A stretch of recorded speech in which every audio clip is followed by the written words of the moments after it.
He didn't lower his voice. He didn't hesitate. The front door flew open and the suitcase followed, slamming onto the driveway like punctuation at the end of a sentence he had been rehearsing for months. Neighbors peeked through curtains. A car slowed down, and there she stood, frozen, holding nothing but her phone and the sudden realization that her marriage had just ended in public. He called it honesty. He said she was holding him back. He said she didn't fit the life he deserved. Each word landed harder than the last, not because they were loud, but because they were final. This was not an argument. This was a verdict. She searched his face for doubt. There was none, only relief. Relief that he no longer had to pretend to value loyalty over status, love over appearances. He had already moved on in his mind, already rewritten the story, where she was the problem and he was the man brave enough to say it out loud. Humiliation burned deeper than anger. She felt it in the way he wouldn't meet her eyes, in the way he stepped back as if her presence alone inconvenienced him. She had given him years. He gave her the sidewalk. What made it unbearable was not just the betrayal but the ignorance. She did not know that,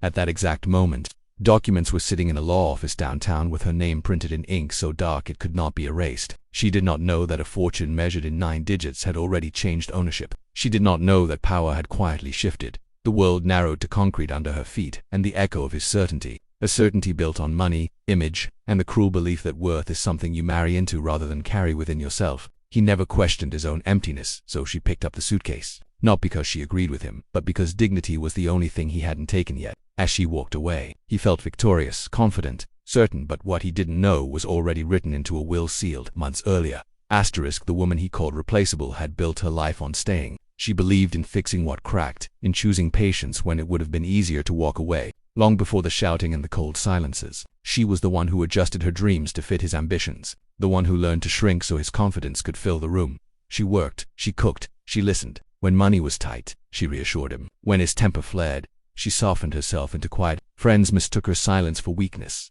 but it was loyalty, a belief that love was proven through endurance. She never kept score. She never asked for applause. She thought marriage was supposed to be invisible sacrifice. What she didn't have, and never questioned, was a safety net. She had grown up without stories of inheritance or lineage, no framed photos of powerful relatives, no whispered hints about family empires or hidden fortunes. Her past felt ordinary, almost deliberately blank, and she accepted that as fate rather than mystery. She believed some people were simply born to struggle, and she carried that belief without bitterness.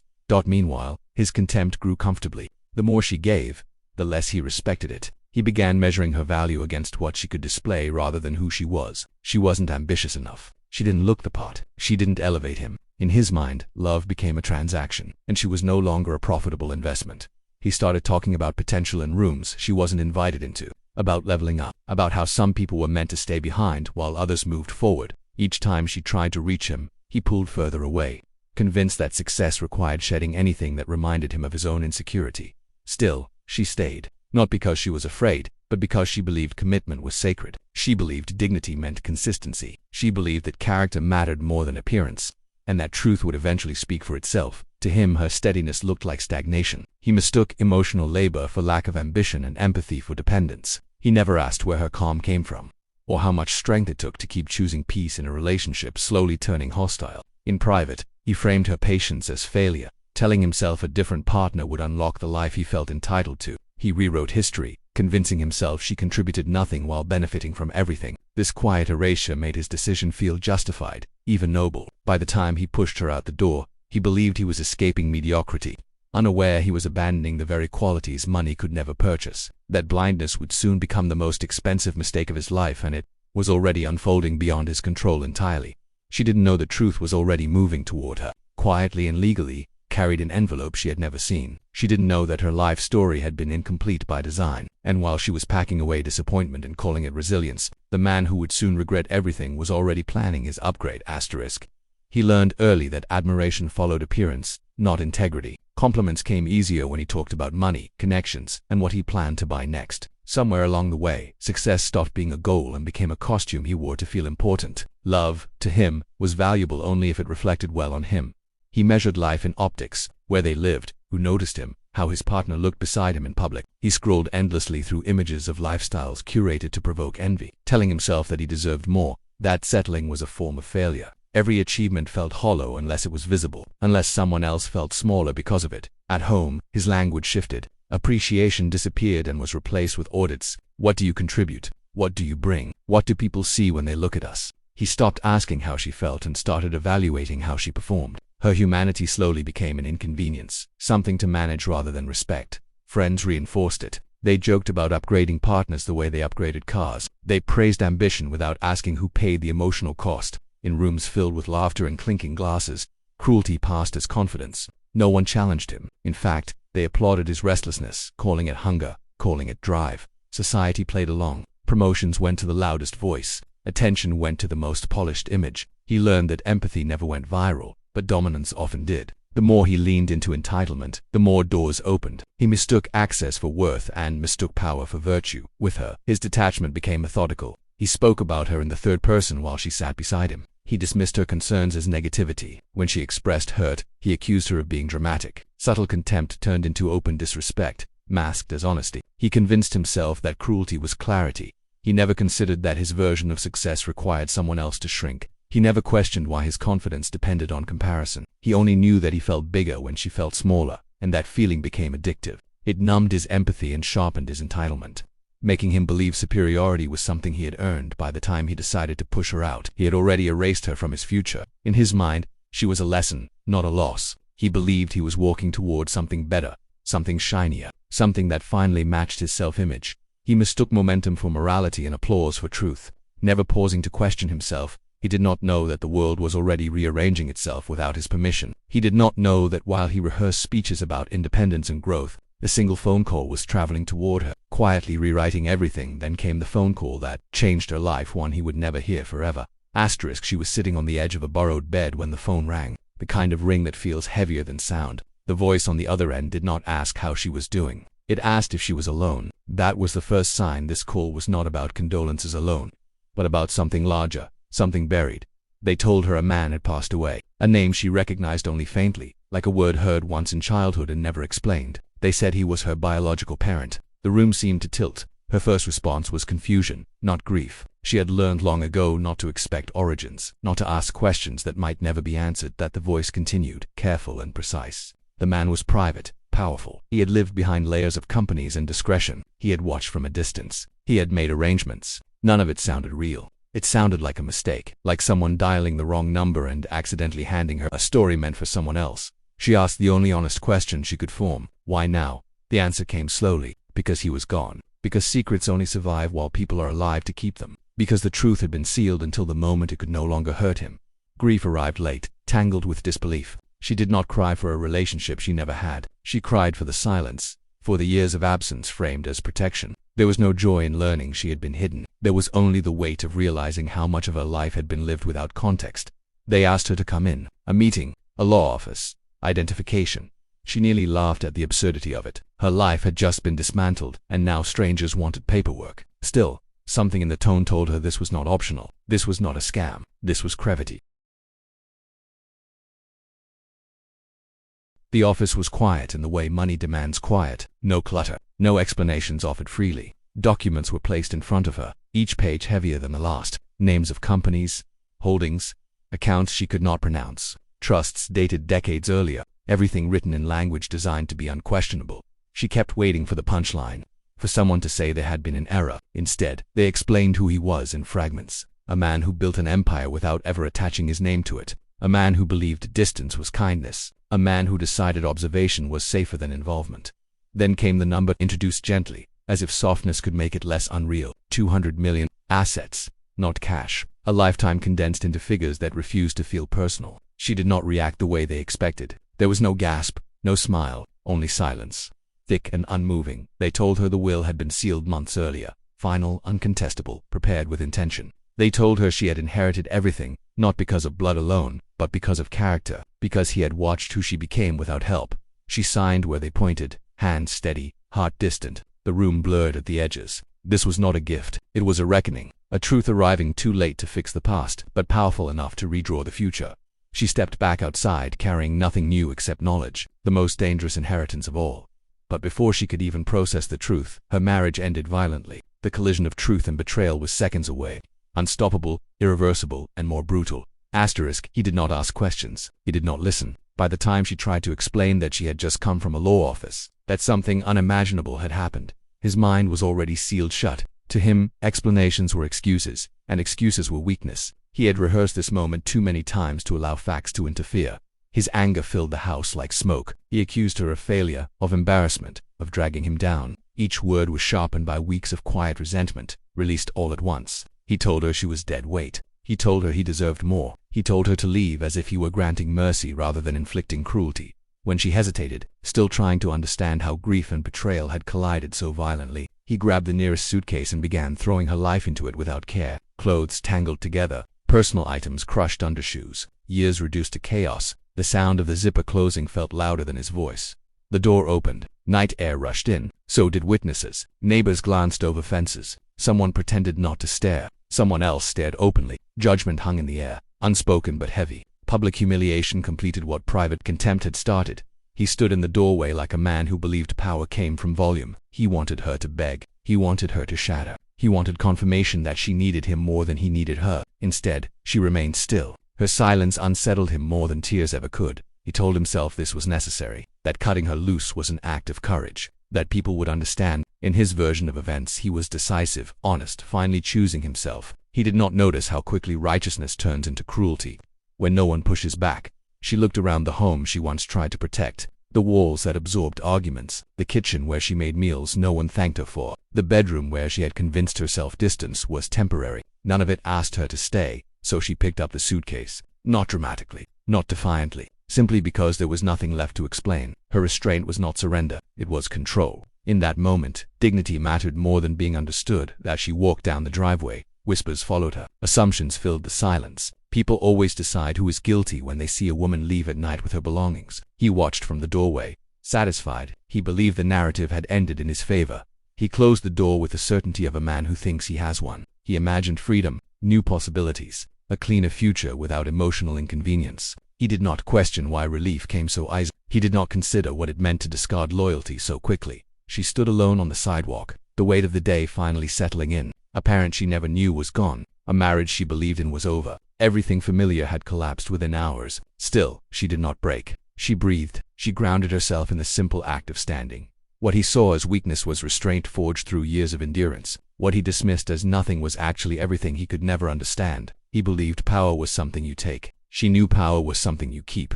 Somewhere across the city, offices stayed lit long after sunset. Assistants made copies. Lawyers confirmed dates and signatures. Systems designed to protect wealth did what they were built to do, indifferent to personal drama. The machinery of legacy does not pause for emotion or ego. He went inside and slept peacefully, convinced he had erased a problem. He never imagined that, while he rested, signatures were being verified, accounts unlocked, transfers initiated. He never imagined that the system he worshipped was already moving beyond him by morning. The balance of power would be unrecognizable, though neither of them yet understood what was coming next soon. What he didn't realize was simple and devastating. The inheritance was already being transferred.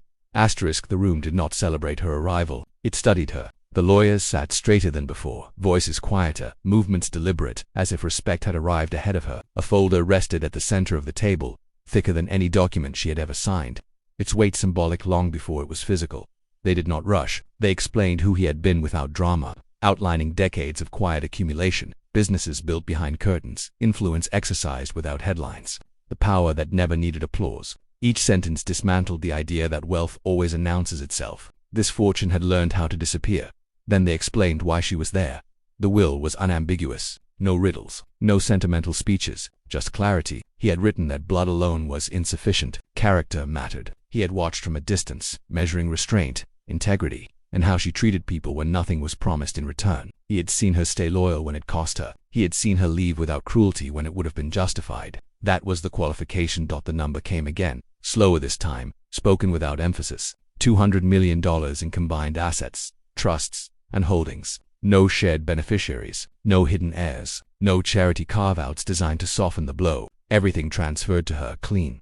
Final. She waited for the catch. There was none. The lawyers exchanged glances, the kind professionals use when they are witnessing something rare. One of them admitted he had expected resistance, lawsuits, noise. Instead, there was silence. The will had been sealed, verified, and executed exactly as written. It was airtight. Even power respects preparation. Executives joined the meeting by call, their tone shifting mid-sentence when they realized who now owned controlling interests. Titles adjusted themselves. Deference arrived naturally, not because she demanded it, but because systems recognize authority immediately. Money does not argue, it obeys paperwork. She listened without interruption. There was no smile, no triumph, only a steady breath she had been holding since the night before. This was not victory. It was validation, proof that endurance had not gone unnoticed, proof that dignity had a witness. They told her she would have access immediately. Advisors offered strategies, security protocols, press containment. She declined spectacle. She asked for time, for quiet, for space to understand what responsibility feels like before performing it.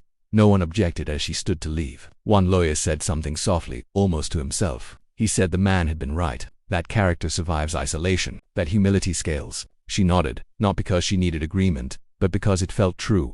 Outside, the city moved as if nothing had changed. Cars passed, people hurried, somewhere else. A man believed he had closed a chapter and walked away untouched. He believed the story ended with a suitcase on a driveway. Inside the building, accounts finalized. Ownership shifted. A life recalibrated itself without announcement. She walked down the steps slowly, aware that nothing visible had changed and everything essential had. Power had arrived without noise, without permission, without spectacle. It felt heavier than loss, more complicated than relief. She understood then that this inheritance was not an escape but an obligation, a mirror held up to every choice she would make next. Wealth would amplify her values, not replace them. It would expose intention. It would demand clarity. For the first time since being pushed out into the night, her future no longer depended on someone else's approval. It depended on who she chose to remain. That knowledge steadied her spine and sharpened her resolve completely without apology ever. And that was when the man who threw her out came knocking.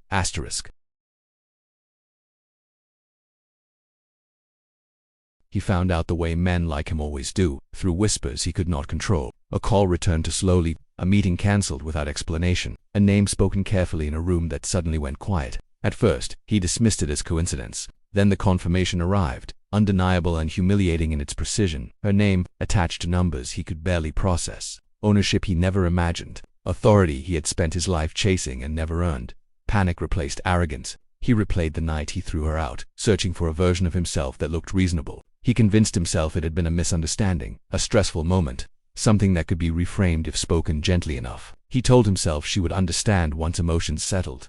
He called, left messages softened with regret and nostalgia. He reminded her of shared memories, of years that suddenly mattered now that they had value attached. He spoke about growth, about mistakes, about how people change when they are honest with themselves. He never said sorry for the humiliation. He never acknowledged the cruelty. He focused instead on reconciliation, as if timing alone could cleanse intent. When she finally agreed to meet, it was not at the house he once ruled. It was a neutral space, quiet and unremarkable. He arrived early, rehearsed smiling too quickly. He tried to control the tone, to reclaim familiarity, to speak as if nothing irreversible had happened. She arrived composed, unchanged in appearance, transformed in presence. She did not raise her voice. She did not accuse. She listened. That unsettled him more than anger would have. He explained himself the way insecure people explain everything, filling silence with justification. When he finished, he waited for forgiveness, for relief, for the power to shift back that DID in single quotes. She told him the truth calmly, without cruelty. She said that what he called ambition was fear dressed in confidence, that what he called honesty was convenience, that the night he threw her out was not a mistake, but a revelation. He had shown her who he was when he believed she had nothing. She did not remind him of the money. She did not threaten. She did not gloat. She simply told him that trust, once broken publicly and without remorse, does not regenerate because circumstances improve. She told him she was not angry. She was finished. The words landed slowly. His posture changed. His certainty collapsed inward. He realized he was no longer negotiating from power, but pleading from irrelevance. The dynamic had reversed completely, not because of wealth, but because she no longer needed his validation. She stood, thanked him for the clarity, and walked away before he could respond. No door slammed. No victory speech followed. Just absence. He was left sitting with the truth he had avoided, watching control slip away quietly, permanently. But her final decision wasn't about revenge, it was about values.